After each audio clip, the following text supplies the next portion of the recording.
I often wonder what the Philippines looked like before the Spanish arrived in 1565. Picture scattered islands, each with its own village ruled by a datu or chief. Now imagine Spanish galleons appearing on the horizon. In that moment, everything changed. Before 1565, you wouldn't find a unified Philippines on any map. Instead, you'd see a scattering of villages across the islands. Each had its own datu, a chief who ruled through charisma rather than divine right. These societies were flexible. Even slaves could work their way to freedom. Now, don't think these islands were isolated. Far from it. Chinese traders brought fine ceramics, while Arab merchants introduced Islam to the southern islands. But unlike much of Southeast Asia, the Philippines hadn't been shaped by Hinduism, Buddhism, or Confucianism. This unique position set the stage for what was to come. In 1565, Spanish galleons dropped anchor off Philippine shores. The conquest was quick in the lowlands, but the Spanish never quite managed to control the highlands or the Islamic south. Who were the real power brokers of this new regime? Catholic missionaries. These friars didn't just build churches. They learned local languages, ran schools, and became the gatekeepers of culture. They reshaped Philippine society in ways we can still see today.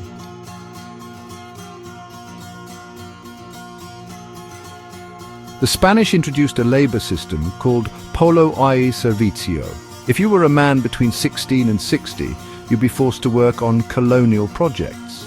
Building ships, roads, churches, fortifications, you name it. It was a harsh system, but it also created new social structures and unlikely alliances.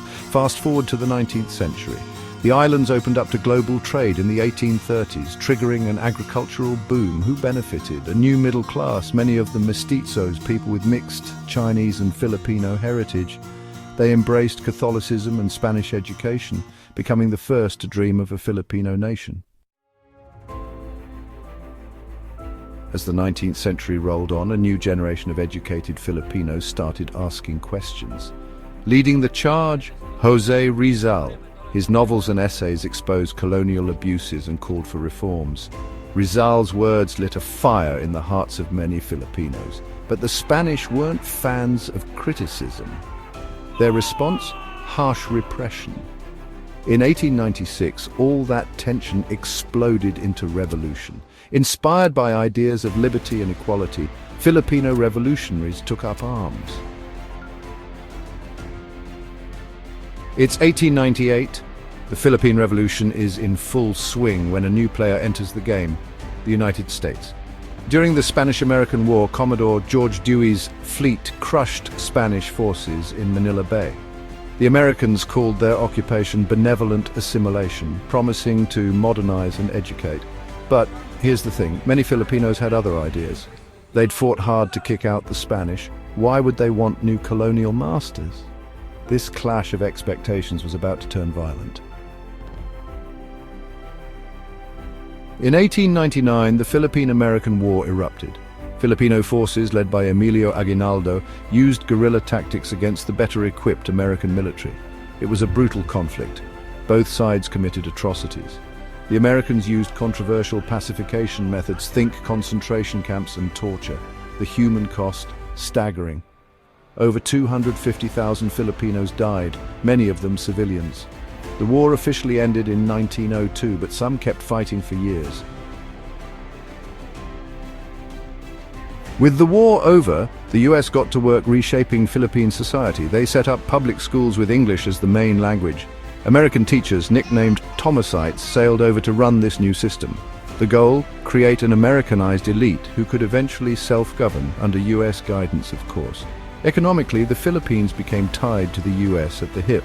Filipino sugar and tobacco entered the US duty-free. Good deal, right? Well, it made some people rich, but it also made the whole economy depend on American markets. This relationship would have long-lasting effects, even after independence. December 1941. World War II hits the Philippines. Japanese forces invade, promising to liberate Asia from Western imperialism. Their slogan, Asia for Asians. Sounds nice, but the reality was harsh. Filipinos faced forced labor, poverty, and constant threat of violence. But Filipinos didn't just roll over. Guerrilla groups popped up across the islands. The most famous, the Huks, short for Hukbong Bayan Laban sa Hapon. These resistance fighters kept hope alive and played a crucial role when the Allies came back to liberate the Philippines. July 4th, 1946. Mark that date. It's when the Philippines finally became independent. The flag of the new republic rose over Luneta Park in Manila, ending centuries of colonial rule. But here's the catch. You can't just erase the colonial legacy overnight. The new nation faced huge challenges, from rebuilding bombed-out cities to tackling deep-rooted inequalities. But you know what? There was hope. Filipinos had weathered centuries of colonial rule, adapting and preserving their culture through it all. Now they face the future as an independent nation, ready to write their own story. So there you have it, the story of the Philippines. It's a tale of resilience in the face of empire. Spanish friars, American teachers, Japanese occupiers, they all tried to remake the islands in their image. But through it all, Filipinos held onto their identity. Today, the Philippines stands as a testament to the spirit of its people. Changed by its past, sure, but now it's looking to a future of its own making.